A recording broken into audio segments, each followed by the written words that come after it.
Hey guys, this video is sponsored by Steelseries, so make sure to stick around after the end to find out how you can get a discount on your next order. Urban Chaos Riot Response, not to be confused with Urban Chaos, is a first-person shooter released for the Xbox and the PlayStation 2 in 2006, and developed by Rocksteady Studios. Yeah, before these guys created some of the best Batman games of all time, not including Batman Forever, they worked on this underappreciated little shooter that came out on the arse end of the 6th generation of consoles. And I think this might be one of the best examples of just bad timing that you're ever going to see coinciding with a game's release, because for various reasons, this thing got pretty average reviews from critics. According to Metacritic, a trusted source for video game reviews, this thing has a score of 72 on the Xbox and then 73 on the PlayStation 2. Got him! Part of why I also think that it's underappreciated is that it hasn't got any kind of updated treatment from Microsoft. I mean, you've got that laundry list of games now that are all backwards compatible for the Xbox Series X, and yet for some reason, even despite the pedigree of Rocksteady as developers, Urban Chaos still hasn't made that list. You did it, Nick. Nice work. It is worth considering again that this thing came out on the back end of the 6th generation console lifecycle. The Xbox 360 had been out a year at this point, and the PlayStation 3 was out in Japan by the end of 2006 as well. Not to mention, it hit the US not too long after that in early 2007. So, Urban Chaos Riot Response is already this dated-looking relic standing in defiance of its younger, more competent offspring. Hey, I could help you with that. You ever see that photo where there's two bodybuilders on one side and then this skinny guy right in the middle who just looks totally out of place? Well, I can imagine that that's kind of what this game felt like coming out in 2006. I mean, had it come out in 2003 or even just 2004, it would have garnered a lot more praise. Damn, it's too late. As it stands, it just kind of got overshadowed by these bigger, better titles, not to mention the next-gen consoles, which, if I am being honest, really did usher in one of the best periods of gaming we've ever had. He ain't lying. Even the title's not really doing it any favours. I mean, it kind of sounds like one of those games that an Eastern European developer would have made, and you'd find in a bargain bin for less than $10. Man, that was close. Does that make the whole thing bad? Well, no, it's actually quite the opposite. And one of the most surprising things about going back and replaying this was just how much it's actually stood up. Right, so in Urban Chaos, you're playing as a guy named Nick Mason, which out of all the names they could have possibly come up with, this is definitely one of them. Anyway, Nick works for the T0 Riot Control Squad, who are the best of the best, and although he's frequently interacting with other people throughout the game, you know, firemen, police officers, civilians, and one of the cutest medics of all time, Hey, I could help you with that. Nick's instead gone for the whole silent protagonist angle.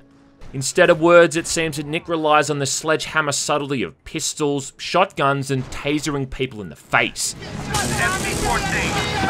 It's kinda handy too, I suppose, because Nick's main foes here are the Burners, a gang of assholes wearing hockey masks who have a real fondness for fire, and in particular Molotov cocktails, throwing so many of these goddamn things that it just shows a blatant disregard for recycling laws.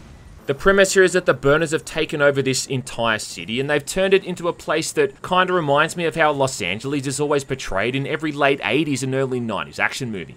Yeah, and what a perfect comparison to make here, because this really does feel like some kind of big dumb action movie, with a ridiculous enemy faction like the Burners to deal with, and this very literal portrayal of law and order having to fight back against what's just pure anarchy. Those Burners are out there, they can't be reasoned with, they can't be bargained with, they don't feel pity or remorse or fear, and they absolutely will not stop until everyone is dead. I think the other main vibe that I got from this was the RoboCop films. It's like this semi-futuristic city on the brink of outright collapse. Then you've got these textbook cliche criminals who have complete disregard for innocent people, also combined with that graphic violence in the form of being able to literally shoot someone's goddamn head off. The music that plays during that open cinematic too before you reach the main menu kinda sounds like something that Hans Zimmer would work on for the Nolan Batman films.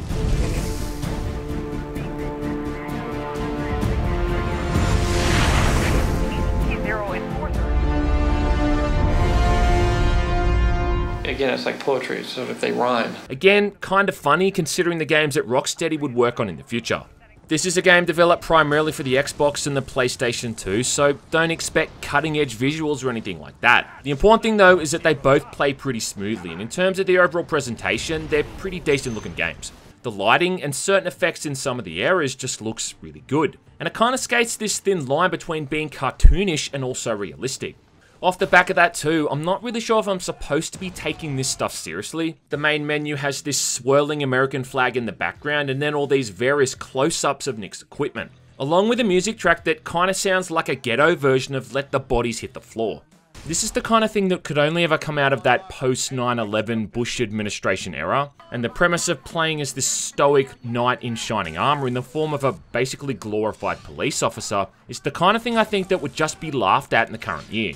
In between missions, the narrative's kinda carried along by these news broadcasts, where an anchor woman is giving updates on what's happening across the city, but it just lacks any kind of humor or levity, and it's really serious and deadpan. Also, political activist Gabe Peeps is in the news again. It seems the controversial information Peeps presented about Adam Wolf was false.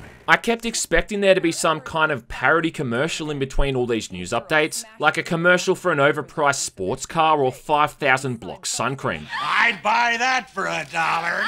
But it just lacks that tongue-in-cheek aspect I think it really should have had. Damn it. Dead Mason. And it really feels like it should be parody. I mean, the burners are guys running around in what's basically Halloween masks, with their comically over-the-top villainy, and this weird incendiary theme to their actions. It kinda seems like there should be something out of a kid's cartoon. Like in this episode of Captain Planet, he's got to fight back against the notorious burner gang, who are trying to burn down the Amazon jungle or something. I don't like what this smoke signals. Either way though, I'm pretty sure the mission where you're working alongside a cop named John Dimble is definitely tongue-in-cheek. My name is John Kimball. So who are you, man? Shit! I'm the party pooper. But you know what? If the gameplay is fun, I mean, who really cares if there's supposed to be some kind of underlying message or something? I certainly don't. And I think despite the weird tonal aspects to the writing, this is still where it matters most, a really fun game to play through. And I swear man, some of these old Xbox games are just aging in reverse. Now, the gameplay in Urban Chaos, I think, can be broken down really into two main components, either escorting, where you've got to escort a civilian, a medic, or a fireman around to save other NPCs, but most of the time you're in combat, bringing justice back to the streets, one dead gang member at a time. Despite Rocksteady not really being known for shooters, I've gotta say they've done a pretty good job here with this one, making it more than serviceable. Controls are smooth and responsive, and the animations when shooting enemies are also really good. I've always liked the way that enemies react here to getting shot, moving backwards and having their balance thrown off. It's a nice attention to detail, but also just good feedback to let you know when your shots are connecting. I mean, it might sound pretty obvious, but there's so many games out there where enemies don't even react to catching bullets with their face and torso. There's a whole bunch of weapons in this game too. Now, you start off with a pistol, which might seem basic, but it's actually really effective even right up until the end of the game, especially when it's upgraded where it's basically become a hand cannon. You'll also unlock an automatic shotgun and an assault rifle, both of which are pretty damn useful. The assault rifle eventually gets a scope upgrade, which also makes headshots really easy. And I'm always really excited to get back to that main menu screen and see what I've upgraded next. You have unlocked an extra shotgun clip. You have unlocked the upgraded grenade belt. I'd buy that for $1. Then the burners also have their own weapons, which you can use too. You've got a sawn-off shotgun, machine pistols, and then revolvers. But I never really bothered with these though, only because Nick's guns are just way more useful. I mean, as far as shotguns go, I'd say that Nick's is up there with the best of them. For starters, it takes up almost half the goddamn screen, which really tells you this thing's not here to piss around. And then combined with those goofy ragdoll physics that only the Havoc engine can deliver, it ends up feeling pretty powerful. Break yourself, fool! You've got grenades as well in the form of nail bombs, smoke, and riot grenades, the latter being useful for non-lethally taking out a bunch of enemies at once. Along with Molotov cocktails, again, something I just never really used that much. Then finally for the vegetarians, you've got Nick's taser. And this thing offers a non-lethal takedown as opposed to just sending them straight to hell. Just make sure to not hold that button down for too long or else they're gonna burst into flames, Green Mile style. That rhymes. It's actually a really intuitive system for swapping through all of these weapons too. You cycle through the guns with X, you cycle through throwables with Y, and then melee weapons with B. So going from a rifle to the taser in the heat of the moment is simple and quick.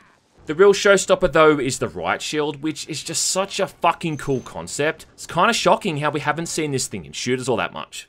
Yes, I know there's one in Call of Duty Warzone and they add so many new shield operators to Rainbow Six Siege that I'm starting to think that someone in their creative team probably uses a Riot Shield to wank off with. But the only other games from that time period that I can remember that had a Riot Shield was Red Faction and Crisis Zone. But in Crisis Zone, that was obviously on rails, and the one in Red Faction was also a bit limited because you had to manually pull that thing out, plus you couldn't use other weapons at the time. The Riot Shield in Urban Chaos, though, is way more dynamic. Let me explain. Right, so regardless of the weapon you're using, if you press that left trigger, Nick's gonna pull that thing out and cover himself up pretty much instantly. And this thing must be made out of adamantium or something because whenever that shield is up, you don't take any damage. I mean, as long as you're blocking from the front anyway. Whether it be grenades, molotovs, cleavers, or bad takes about Doom 3 shotgun, this shield is gonna block them all without a single shit given. Even cooler than that is how if you press the attack button, you can smash someone in the face with it. Now they've balanced this thing out in two ways, right? Firstly, when you are hit by attacks, you get knocked back a bit, so you can't just run right up to someone who's shooting at you with no resistance and then bash them in the face. And secondly, the more damage it takes, the more it becomes harder to see through. I mean, by the end of some of these levels, my shield was absolutely riddled with bullet impacts. But then again, that's also kind of part of what makes it so cool to use as well. Seeing these bullets dynamically hit this thing and then leave a mark. It really feels too like the shooting in this game is based around the notion that the player is going to be using this thing constantly. And if you're just running and gunning and playing it like a standard shooter, well, you're going to get your ass handed to you. I mean, it's not a super hard game, but you can go long stretches without any means of healing yourself. The only healing option in the game is being given a stim by that cute medic who follows you around, and the second best thing to healing from damage is not taking damage in the first place, which is where the shield comes in. Plus, the shield also plays into one of the game's main mechanics, and that's the way that people are always being held hostage. So, at numerous times throughout the campaign, in fact, I think at least a couple of times per mission, you're going to get to a spot where someone's being held at gunpoint. The only way to save them is by holding up your Riot Shield to block these incoming shots, then waiting for the bad guy to reload where you've got precious seconds to whip out your gun and shoot them in the face. You'll often have to repeat this a few times, but it always ends in that person meeting a horrific demise, always ending in grievous bodily harm, and surprisingly that never gets boring.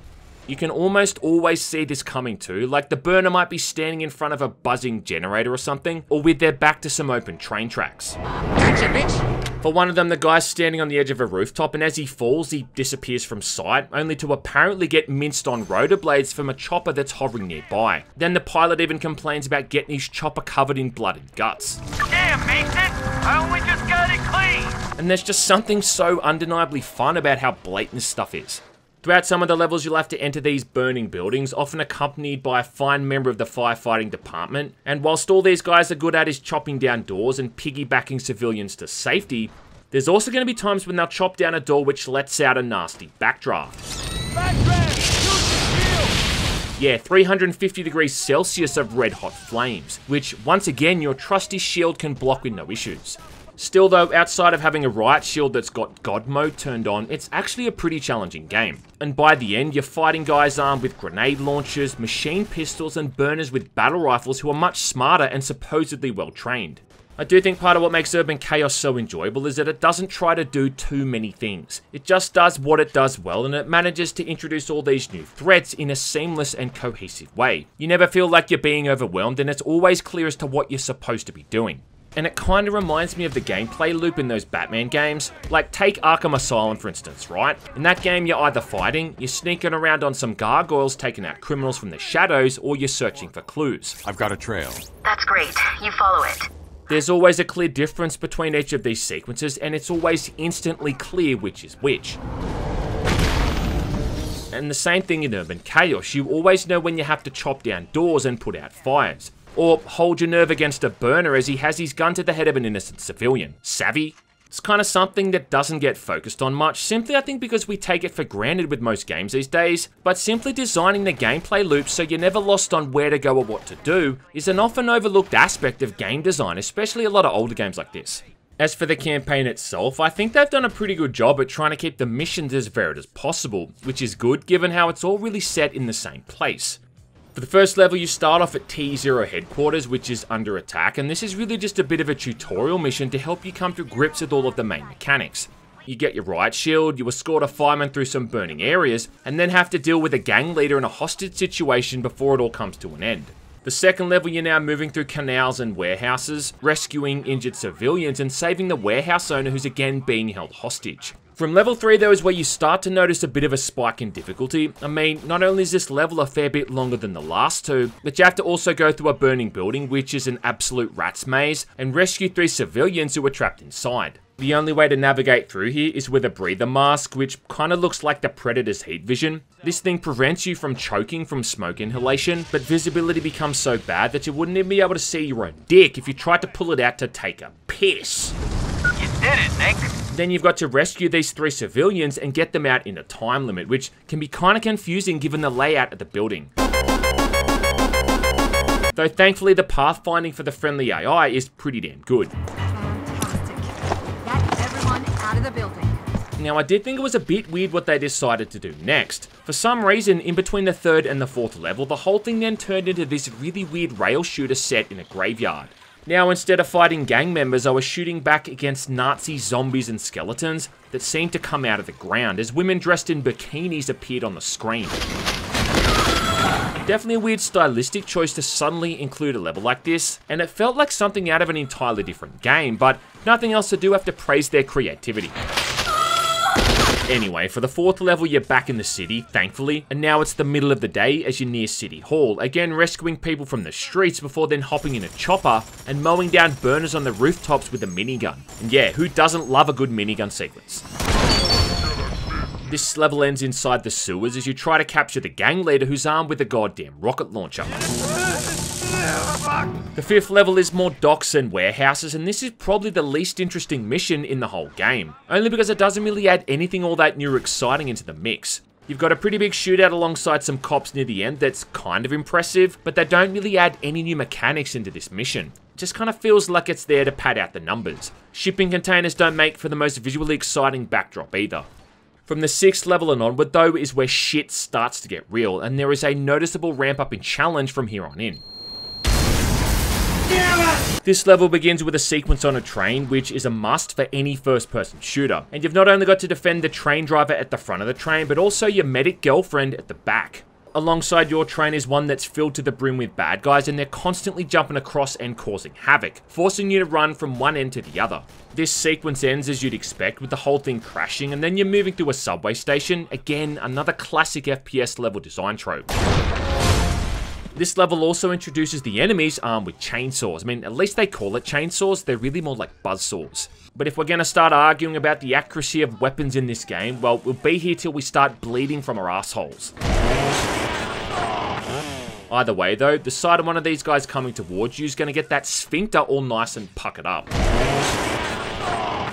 Level 7 after this kind of felt like a bit of a relief, and after how crushing and intense that last mission was, this one definitely felt like it was scaled back a bit to give the players some time to catch their breath. A fair chunk of this level takes place inside another burning building, which ain't really a surprise, as it seems wherever these burners go, burning buildings often tend to follow. But it does end in a hostage situation where you're trying to rescue a news crew that has one of the funniest sequences in the entire game. So after you rescue this reporter from being held at gunpoint, the gunman falls into a bathtub and then the reporter fries him by throwing a television into the water. I mean, that's some straight up Jason Voorhees shit.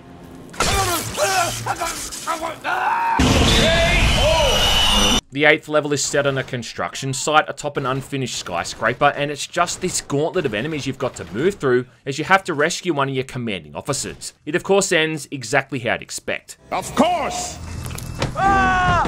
Then level 9 introduces the enemies with shields, which is really the last spanner in the works the game throws at you. These new enemies are able to block most of your attacks, and they're also armed with a really powerful revolver. It is a mercy that they're not introduced until this late in the game, and while they are easy to take out with grenades, if you don't have any of those left, killing them is a real patient man's game. Then finally for the next level, you're up to the gang's hideout where you're trying to prevent them from launching some kind of WMD. Then after a pretty tough shootout inside this factory area, the bomb is defused and the world is saved, or so it seems. Nice work. The bomb's deactivated. Yeah, because there's still one final level left set inside Nick's so-called safe house, where he's ambushed by the burners and the real villain finally comes to light. This ends with a really tough shootout inside a meat packing plant that's full of steam and bad guys, almost a 50-50 ratio. But it's a fittingly challenging end to a campaign that I think's done a really good job of ramping up that difficulty incrementally. Scumbags, trying to take me on in your... And let me just say, if you manage to beat this last mission on that highest difficulty mode, well, then you're more of a man than I am. In fact, I'd even let you date my sister. You've got my approval. Now, although there's not really all that much to see here in terms of the overall campaign, what's going to keep people coming back here are all the medals to unlock. For each mission in the game, there's 4 requirements to meet to unlock 4 medals across 3 difficulty modes. And these are pretty important because they unlock constant upgrades for Nick, like better armor, higher ammo capacity, more grenades, or better versions of each of his weapons. Upgrading the weapons is actually really useful too. The taser's range, for instance, can be increased to the point that it's basically the Tesla gun from Return to Castle Wolfenstein or something, able to zap enemies from a ridiculous distance. The pistol eventually gets a sniper scope and does enough damage to kill most enemies in a single hit, and the assault rifle also gets an upgraded scope with 2 different zoom modes. To get these medals is pretty simple, and there's 4 things you have to do. Firstly, score a certain amount of headshots, which is pretty simple, just shoot someone in the dome and call it a day. Secondly, there's arresting a certain amount of enemies, which is done by getting up nice and close and using that taser on them until they're unconscious, or throwing a riot grenade at their feet. This also kind of ties in with capturing the gang leader. You see, each mission has a gang leader which can be captured and interrogated. And this is also kind of important because this unlocks optional side missions where you've got to rescue a hostage. Side missions which again have another 4 medals to acquire. Great job. The city will thank you for this. I'll make sure of it. Thirdly, you'll need to find 5 hidden gang masks throughout each level, and then fourthly, and probably the most challenging, getting through each level without using a checkpoint. Get my ass! Now there's 17 missions in the game, including the side missions, but you only unlock the medals for the difficulty you're playing on. You've got Veteran, Elite, and Terror mode, which is only unlocked after beating the game for the first time. If you play through the game on Elite difficulty though, which is basically hard mode, it does unlock the medals for both Elite and Veteran, saving you having to go through it twice. But you're still going to have to go back at some point to play through these again on that Terror difficulty mode. There are times too, I think, where it really does feel impossible to get all of these medals at once, especially when it comes to getting the headshots and the arrest requirement. Is that a bad thing though? Well, I'm not really sure, but it is a good example of the kind of value that you used to get out of these 6th generation games. I mean, the main campaign might only take you 5 or 6 hours to get through, but going back and unlocking all of these medals and upgrading all this gear is going to take you a significantly longer amount of time. You have unlocked Terror mode. I mean, look, to put it into perspective, there's a total of 204 medals in the game, and by the time I'd finished the campaign for the first time on Veteran difficulty, I only had around 40. Yeah. Fuck. The main complaint I'd level at Urban Chaos is the enemy variety, or the lack thereof. I mean, you're really just fighting the same 3 or 4 enemies for the entire game, and even then, they're just different variants of the burners. There's guys with Molotovs, grenades, or grenade launchers who hang back and attack you from a distance, and their weapon of choice might be different, but their behaviour is identical.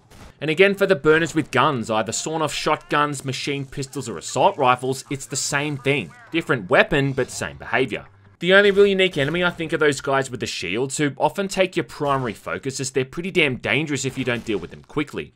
But that's still just 4 variants of essentially the same enemy. There's not even any boss fights or anything like that. I mean, there could have been a lot of room here for some really fun boss fights or different combat sequences.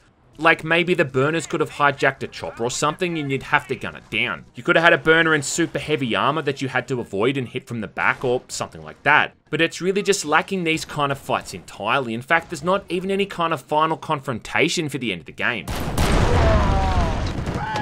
Ironically, at a time when it feels like the whole world's gone to shit and things just keep getting worse and worse, going back and playing something like this, which really does portray a world gone to hell, was surprisingly enjoyable. Now that's what I call zero tolerance. And despite some of its shortcomings, this really is one of those rare times where I found myself just losing track of time and playing a single game without ever really getting annoyed or upset. Is it a perfect game? No, it's not, but like I said before, it just excels at doing what it does really well. Here's a good analogy, right? It's like I'd rather have scrambled eggs on toast that were made really well than eat French toast that's had like too much cinnamon added to it, or been made with bread that's gone stale, know what I mean? I wouldn't hold your breath when it comes to seeing this thing ported to the PC anytime soon, or even it getting any kind of love outside of my crappy video. But again, that only proves my point about it being underappreciated even more. And you know what? At the end of the day, I'm gonna simp for any game that lets me taser someone to death.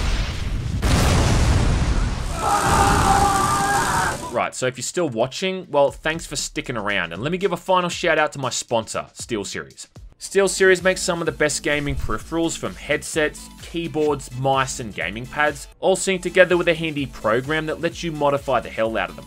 I'm a bit of a stickler for high quality mouses and keyboards, and whether you're playing a game that's 8 months old or 8 years old, it makes a huge difference in how well something handles. I would never recommend something that I don't use myself, and I'm pretty stoked to be able to offer a discount to people looking at buying some new gear. So just make sure to use that Chad promo code GMAN at checkout to get 12% off your next order. And as always, thanks for watching.